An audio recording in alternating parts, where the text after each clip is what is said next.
So now let's see how we can work around with shape fill, outline, and shadow effect inside a Pixlr Designer. So over here you can see that I have a shape, and if I were to go around onto the left area right here, you can see that the name says shape 4. So I'm just going to go around and say rounded rect right here and give it a name just like this. And over here, once I select out the shape, I can go around and select out the fill color right here to whatever I want, just like this.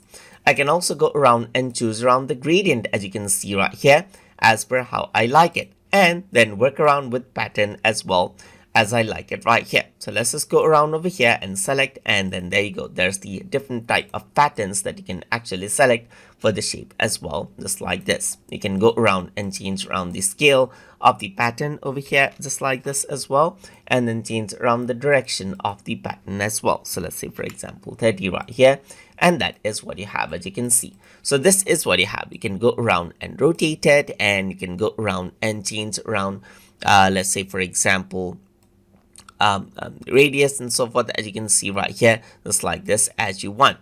Apart from that, you can also go around and add in shape outlines right here, and add in, let's say, for example, outline stroke right here, and choose around the color, as you can see, just like this. So if I were to go around over here, right here, then you can see that this is the outline stroke. Apart from that, you can also go around and add in shadow, as you can see right here. Like, you can change around the blur right here, and you can change around the distance over here, just like this as well. And you can go around and change around the color of the shadow, just like this as well. So this is what you have, as you can see, and change around the direction and so forth, as you can see right here.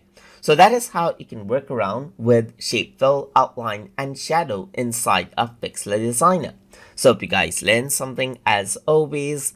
And as always, please like, comment, share, and subscribe.